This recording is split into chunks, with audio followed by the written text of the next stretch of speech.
Hello friends, welcome to Brajesh study. आप सभी लोगों का बहुत बहुत स्वागत है ब्रजेश स्टडी यूट्यूब चैनल में। आइए दोस्तों, आज गांधी युग लेकर के मैं आप लोगों के लिए आया हूं। आप लोग देख रहे होंगे आजकल जो एनटीपीसी के एग्ज़ाम हो रही है, यहाँ एनटीपीसी के एग्ज़ाम में यहाँ से प्रश्न आपको पूछा जा रहा है। प्रत्येक शिफ्ट में 2 से 3 प्रश्न पूछा जा रहा है। इसीलिए मैंने गांधी युग को पूरे तरीक़ा से मैंने सोचा कि कवर करा दिया जाए आप लोगों को। और ये पहला पार्ट होगा। आपको हो सकता है 2 से 3 पार्ट्स में गांधी युग को पूरा कवर करा दिया जाएगा। आप देखिए, यदि आपको पसंद नहीं आएगा तो आप ज़रूर डिसलाइक कर दीजिएगा। पसंद आएगा तो चैनल को सब्सक्राइब कर लीजिएगा और बेल आइकन को दबा दीजिएगा। अपने दोस्तों में भी शेयर कर दीजिएगा। चलिए प्रारंभ करते हैं और एक एक प्रश्न आपको यहाँ करवा दूंगा, ताकि आपको यदि गांधी युग से प्रश्न बनता है तो कोई प्रश्न नहीं छूटेगा। चलिए पहला प्रश्न को देखते हैं। पहला प्रश्न आपको यहाँ है कि महात्मा गांधी के बचपन का नाम क्या था। तो महात्मा गांधी के बचपन का नाम हो जाएगा मोहनदास करमचंद गांधी। मोहनदास करमचंद गांधी। नेक्स्ट है क्वेश्चन नंबर 2, महात्मा गांधी का जन्म कब और कहाँ हुआ था। तो महात्मा गांधी का जन्म 2 अक्टूबर 1869 पोरबंदर गुजरात में हुआ था और 2 अक्टूबर को विश्व अहिंसा दिवस मनाया जाता है और 2 अक्टूबर को एक और महान पुरुष का जन्म हुआ है। आप लोग कमेंट्स में बताइएगा किनका जन्म हुआ है। नेक्स्ट देखिए क्वेश्चन नंबर 3 है कि महात्मा गांधी के माता एवं पिता का नाम क्या था। तो महात्मा गांधी के माता का नाम पुतलीबाई एवं पिता का नाम करमचंद गांधी। ये प्रश्न भी टीसीएस के द्वारा पूछा जा चुका है। तो पुतलीबाई एवं पिता का नाम करमचंद गांधी। नेक्स्ट है क्वेश्चन नंबर 4, गांधी जी का विवाह कब और किसके साथ हुआ है। तो गांधी जी का विवाह जो है ये 1883 ईस्वी में कस्तूरबा गांधी के साथ हुआ था, 1883 में। नेक्स्ट है गांधी जी के कितने पुत्र थे। ये प्रश्न कई बार, न जाने कितने बार पूछा गया है। तो महात्मा गांधी के 4 पुत्र थे, हीरालाल, रामदास, मनीलाल और देवदास। और यहाँ से ऐसे भी प्रश्न पूछा जाएगा कि निम्न में से कौन महात्मा गांधी के पुत्र नहीं थे। तो आपको ध्यान में रखना है हीरालाल, रामदास, मनीलाल और देवदास। और जमनालाल बजाज को महात्मा गांधी के 5वां पुत्र कहा जाता है, क्योंकि तिलक स्वराज फंड का जो स्थापना किया गया था उसमें जमनालाल बजाज ने बहुत सारा धन दान दिए थे। इसी वजह से जमनालाल बजाज को महात्मा गांधी का 5वां पुत्र कहा जाता है, जमनालाल बजाज। ये भी याद रखेंगे आप लोग।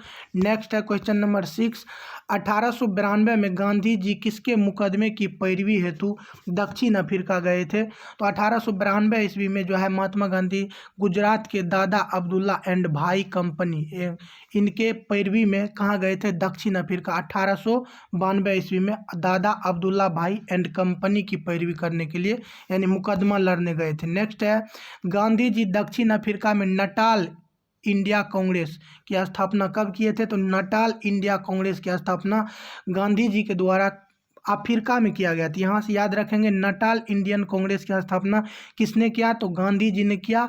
कहाँ किया था, तो दक्षिण अफ्रीका में किया था। और दक्षिण अफ्रीका में कब किया था, 1894 ईस्वी में किया गया था। 1894 ईस्वी में किया गया था नटाल इंडियन कांग्रेस। नेक्स्ट देखिए, नेक्स्ट आपका हो जाएगा गांधी जी अपनी पत्नी को प्यार से क्या कहकर पुकारते थे। ये प्रश्न भी पूछा गया, यानी इसमें सभी प्रश्न है जो कहीं न कहीं आपको पूछा गया है और जो ऐसे प्रश्न पूछा जो पूछने की उम्मीद है। तो महात्मा गांधी अपने पत्नी को प्यार से क्या कहते थे, वाह कह करके पुकारते थे, वाह। नेक्स्ट है question number 9, Gandhi ji matric की परीक्षा कब पास की थी। तो मैट्रिक की परीक्षा गांधी जी के द्वारा पास किया गया था 1887 ईस्वी में। 1887 ईस्वी में मैट्रिक की परीक्षा पास किए थे और 1892 ईस्वी में केस लड़ने के लिए दक्षिण अफ्रीका चले गए थे। अगला है कि लंदन जाने से पूर्व गांधी जी की माता इन्हें 3 सुझाव दिए थे। जब लंदन जा रहे थे पढ़ने के लिए तब गांधी जी की माँ कौन है, पुतलीबाई। पुतलीबाई के द्वारा 3 सुझाव दिया गया था। सर्वदा सत्य बोलना, मांस मदिरा का सेवन मत करना, पराई स्त्री को बुरी नज़र से मत देखना। तो ये जो है कोई भी आप लोग भी कहीं पढ़ने जाते होंगे तो आपकी माँ, आपकी मम्मी जो है आपको कुछ सुझाव देते होंगे कि ऐसे करना ऐसे करना। तो ये याद रखेंगे, यहाँ से भी प्रश्न पूछा जाता है। तो सर्वदा सत्य बोलना, मांस मदिरा का सेवन मत करना, पराई स्त्री को बुरी नज़र से मत देखना, ये 3 सुझाव दिया गया था। नेक्स्ट है कि गांधी जी लंदन में वकालत की पढ़ाई पूरी करके कब भारत लौटे थे। तो वकालत की पढ़ाई पूरी करके 1891 ईस्वी में भारत लौटे थे और 1892 ईस्वी में दादा भाई एंड अब्दुल्ला के केस लड़ने के लिए दक्षिण अफ्रीका चले गए थे। तो ये याद रखेंगे। 1887 में मैट्रिक की परीक्षा पास किए और फिर वहाँ चले गए लंदन में वकालत की पढ़ाई करने के लिए। वहाँ से 91 में लौटे और 92 में फिर चले गए दक्षिण अफ्रीका दादा भाई एंड अब्दुल्ला की केस लड़ने के लिए। नेक्स्ट है, गांधी जी दक्षिण अफ्रीका में फिनिक्स आश्रम की स्थापना कब किए थे? तो यहाँ से आपको ध्यान देना है, फिनिक्स आश्रम की स्थापना किसने किया था, ये प्रश्न आपसे पूछा जाएगा। तो गांधी जी। फिनिक्स आश्रम की स्थापना कहाँ की गई थी? तो दक्षिण अफ्रीका में की गई थी। और कब की गई थी? तो 1904 ईस्वी में फिनिक्स आश्रम की स्थापना गांधी जी के द्वारा दक्षिण अफ्रीका में किया गया था। यहाँ से इतना आप याद रखेंगे। नेक्स्ट है, इंडियन ओपिनियन नामक साप्ताहिक पत्र का प्रकाशन 1903 में गांधी जी कहाँ से किए थे? तो इंडियन ओपिनियन क्या है? एक साप्ताहिक पत्र है और इसका जो प्रकाशन 1903 ईस्वी में किया गया, गांधी जी के द्वारा किया गया। कहाँ से किया गया था? दक्षिण अफ्रीका में किया गया था 1903 ईस्वी में। किसका? इंडियन ओपिनियन नामक साप्ताहिक पत्र का प्रकाशन, इंडियन ओपिनियन। याद रखेंगे आप लोग, इंडियन ओपिनियन।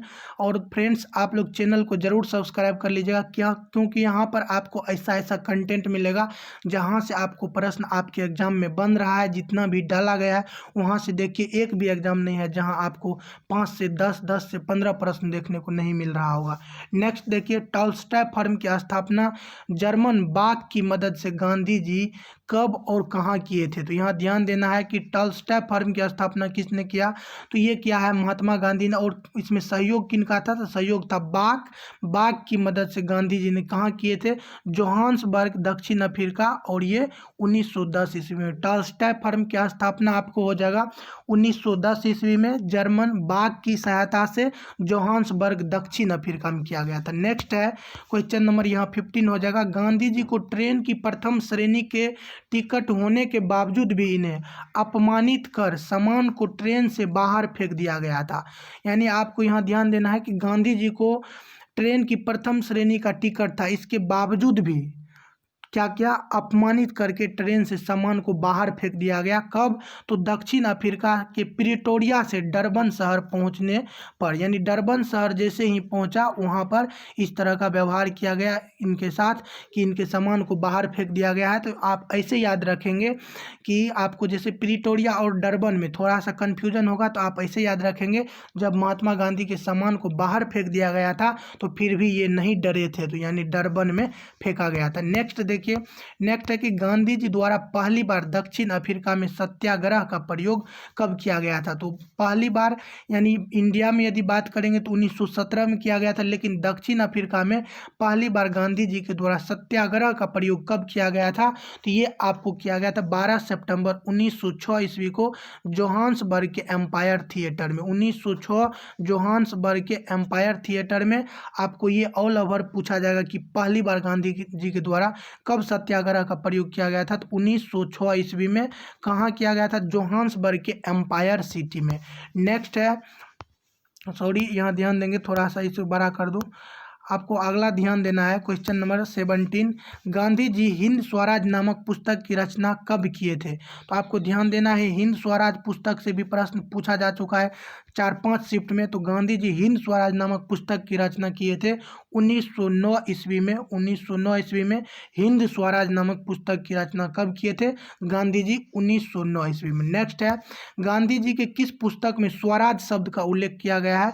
तो स्वराज शब्द का जो उल्लेख किया गया है, गांधी जी के पुस्तक का नाम है हिंद स्वराज, जो 1909 में इसका क्या किया गया था? स्थापना किया गया। तो 1909 में हिंद स्वराज को लिखा गया था और इसी में स्वराज शब्द का उल्लेख किया गया। नेक्स्ट देखिए, क्वेश्चन नंबर 19। गांधी जी के राजनीतिक गुरु कौन थे? तो गांधी जी से जो ये गोपाल कृष्ण गोखले मिलने गए थे, कहाँ?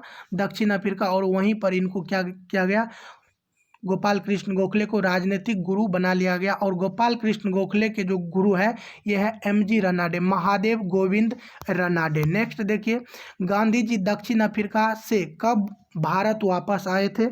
तो दक्षिण अफ्रीका से भारत जो वापस आए थे गांधी जी, ये कब आए थे? 9 जनवरी 1915 ईस्वी में आए थे। 9 जनवरी को, इसीलिए प्रवासी दिवस मनाया जाता है प्रत्येक वर्ष। और ये कब से मनाया जाता है 9 जनवरी को प्रवासी दिवस? 2003 ईस्वी से मनाया जाता है। आप लोग यहाँ याद रखेंगे, 15 में लौटे थे, लेकिन 2003 से प्रत्येक वर्ष भारतीय प्रवासी दिवस मनाया जाता है। प्रवासी दिवस मनाया जाता है कब? 9 जनवरी को। तो ये आप लोग याद में रखेंगे। नेक्स्ट है क्वेश्चन नंबर, यहाँ हो जाएगा 21। दक्षिण अफ्रीका से भारत आने पर गांधी जी फरवरी से मार्च 1915 में कहाँ रहे थे? तो जैसे गांधी जी दक्षिण अफ्रीका से भारत लौटे थे तो फरवरी से मार्च 1915 में कहाँ रहे थे? तो ये शांति निकेतन में रहे थे। और ये शांति निकेतन जो है, यहाँ रविंद्रनाथ टैगोर ने गांधी जी को महात्मा की उपाधि दी थी। और गांधी जी ने रविंद्रनाथ टैगोर को गुरुदेव की गाना मतलब उपाधि दिया था, गाना शुरू कर दिया था। तो यानी आपको ध्यान देना है कि रविंद्रनाथ टैगोर को गुरुदेव कहना शुरू कर दिया था, कौन? महात्मा गांधी। नेक्स्ट देखेंगे आप लोग, अगला क्वेश्चन है, ब्रिटिश सरकार ने 9 जनवरी 1915 को गांधी जी को कौन सी उपाधि प्रदान की थी? तो 9 जनवरी 1915 को ब्रिटिश सरकार ने केसर ए हिंद की उपाधि से सम्मानित किया था। किनको? महात्मा गांधी को। अगला है नवजीवन। आपको यहाँ लैंग्वेज याद रखना है। नवजीवन गुजराती में है एवं यंग इंडिया ये अंग्रेजी में है। तो यंग इंडिया जो आपको अंग्रेजी में हो जाएगा। और इसका संपादन किसने? तो ये ऐसे याद रखेंगे, नवजीवन। तो यहाँ पर जो है, तो जो से आप क्या रखेंगे? गुजराती याद रखेंगे। जो है तो नवजीवन गुजराती से। और यंग इंडियन तो यंग इंडियन क्या लग रहा है आपको? Young Indian. तो इंडियन इंग्लिश थोड़ा लग रहा है, तो आपको याद रखना है अंग्रेजी में। यंग इंडियन किस भाषा में लिखा गया? कई बार पूछा गया था। यंग इंडियन अंग्रेजी में, नवजीवन गुजराती में। संपादन किसने किया था? तो ये किया था महात्मा गांधी ने। नेक्स्ट है, गांधी जी गुजरात के अहमदाबाद नामक स्थान पर साबरमती आश्रम की स्थापना कब किए थे? तो आपको गांधी जी जो है अहमदाबाद नामक स्थान पर साबरमती आश्रम की स्थापना किए थे 1916 ईस्वी में। साबरमती आश्रम 1916 अहमदाबाद गुजरात। नेक्स्ट है, बिहार के कौन कौन से नेता ने गांधी जी को चंपारण बिहार आने को आमंत्रित किया था? तो आपको ध्यान देना है कि 3-4 नेता थे, जैसे राजकुमार शुक्ल, इनके द्वारा महादेव देसाई, डॉक्टर राजेंद्र प्रसाद, मौलाना मजरूल हक और जेबी कृपलानी। आपको ध्यान देना है, राजकुमार शुक्ल और महादेव देसाई, डॉक्टर राजेंद्र प्रसाद और मौलाना मजरूल हक और जेबी कृपलानी, ये 5 व्यक्ति हैं जिनके द्वारा गांधी जी को चंपारण आने के लिए आमंत्रित किया गया था। 5 व्यक्ति का याद रखेंगे आप लोग नाम,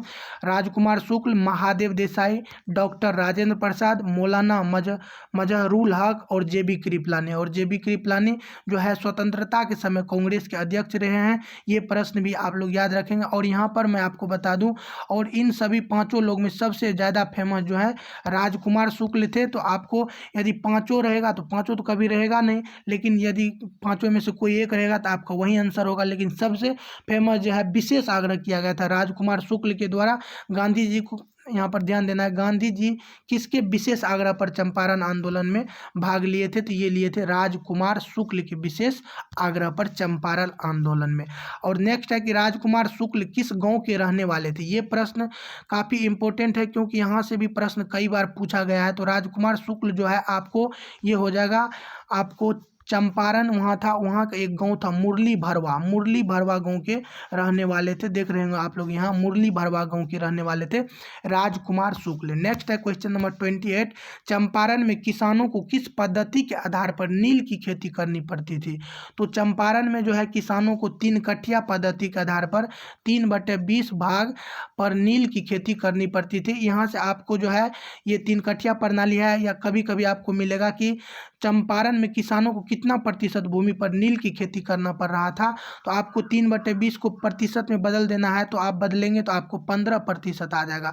तो 15% खेती पर नील की खेती जो है 15% क्षेत्र पर करने के लिए मजबूर किया जाता था। नेक्स्ट है, चंपारण सत्याग्रह कब हुआ था? तो ये 1917 ईस्वी में चंपारण सत्याग्रह हुआ था। काफ़ी इंपॉर्टेंट है, और ये भारत में पहला सत्याग्रह था। ऑल ओवर यदि वर्ल्ड में बात करेंगे तो 1906 में महात्मा गांधी के द्वारा पहली बार वहाँ दक्षिण अफ्रीका में सत्याग्रह किया गया था।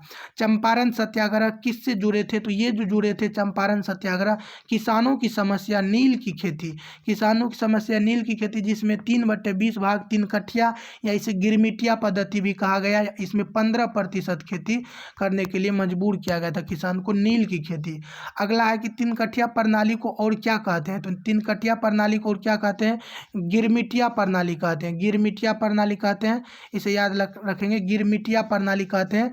3 कठिया प्रणाली को गिरमिटिया प्रणाली भी कहा जाता है। और इसमें आप लोग को ये बात समझ में आ रहा होगा, आप लोग सोच रहे होंगे कि नील की खेती क्यों नहीं कर रहे थे किसान? तो ये इसलिए नहीं करते थे कि नील की खेती जो है, ये इंडिगो पेंट जो है, जो आपको कपड़ा में प्रयोग किया जाता था, वो खेती करने से जो है ज़मीन की उर्वरा शक्ति नष्ट हो जाती थी और इसी वजह से वहाँ पर किसान नहीं करना चाहते थे। नेक्स्ट है कि गांधी जी चंपारण के किसानों की समस्या को आवेदन पत्र के माध्यम से किसको सूचित किया था? तो आवेदन पत्र के माध्यम से तत्कालीन वायसराय लॉर्ड चेम्सफोर्ड को क्या किया गया था? सूचित किया गया था। और लॉर्ड चेम्सफोर्ड जो है, मॉन्टेग्यू चेम्सफोर्ड सुधार 1919 ईस्वी में हुआ था। उस समय वायसराय थे और यही थे कौन? Lord Chelmsford. नेक्स्ट है क्वेश्चन नंबर आपका हो जाएगा 33 और इसमें टोटल 50 प्रश्न है। मैं आपको 3 पार्ट में, टोटल 1 2 3 पार्ट में कंप्लीट करवा दूंगा। लगभग आपको हो जाएगा 300 से 350 प्रश्न इसमें कवर करवाऊंगा गांधी जी से केवल। तो यहाँ पर ध्यान देना है कि भारतवर्ष में गांधी जी का प्रथम आंदोलन कौन था?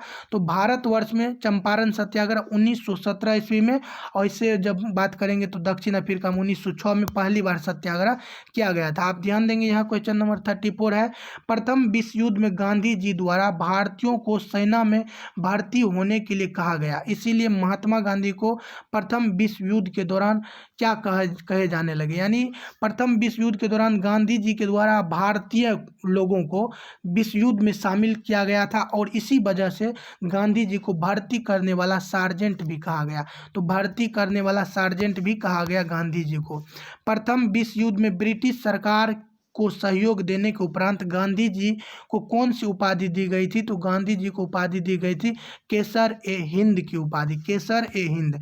नेक्स्ट है कि अहमदाबाद मिल मजदूर हड़ताल कब हुआ था? तो ये अहमदाबाद मिल मजदूर हड़ताल आपको 15 मार्च 1918 को प्रारंभ हुआ था और 18 मार्च को समाप्त हो गया। तो 15 मार्च से प्रारंभ होकर 18 मार्च यानी 3 दिन के बाद ये समाप्त हो गया था अहमदाबाद मिल मजदूर। गुजरात के अहमदाबाद शहर में मिल मालिकों से बोनस की मांग को लेकर गांधी जी ने मजदूरों के समर्थन में कौन सा आंदोलन चलाया था?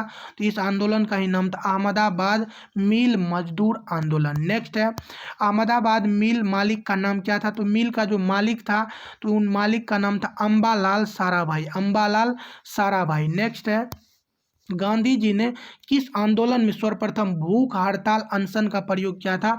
तो अहमदाबाद मिल मजदूर आंदोलन में, अहमदाबाद मिल मजदूर आंदोलन में पहली बार भूख हड़ताल अनशन का प्रयोग किया गया था अहमदाबाद मिल मजदूर में। अहमदाबाद मिल मजदूर आंदोलन में मजदूर कितने प्रतिशत बोनस की मांग कर रहे थे? तो मजदूर के द्वारा जो बोनस का मांग किया जा रहा था आपको 35% किया जा रहा है, 35% बोनस की मांग किया जा रहा है। आप लोग यहाँ समझेंगे कि 15 मार्च 1918 से 18 मार्च 1918 अहमदाबाद में मिल मजदूर यानी मिल में जो मजदूर कार्य करते थे उन लोगों के द्वारा धरना प्रदर्शन किया गया गांधी जी के नेतृत्व में। वो इसलिए कि मिल मालिक जो थे अंबालाल साराभाई, वहाँ मजदूर को जो वेतन दे रहा था उसमें बोनस नहीं दे रहा था। तो बोनस को बढ़ाने के लिए 35% बढ़ाने के लिए मिल मजदूरों के द्वारा वहाँ क्या किया गया था?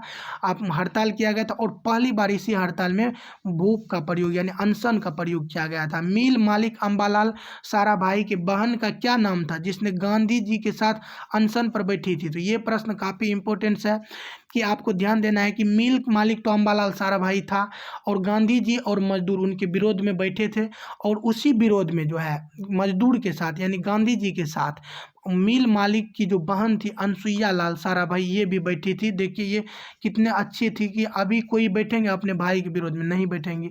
ये बैठी थी वहाँ मजदूर के लिए, तो आप लोग ध्यान देंगे।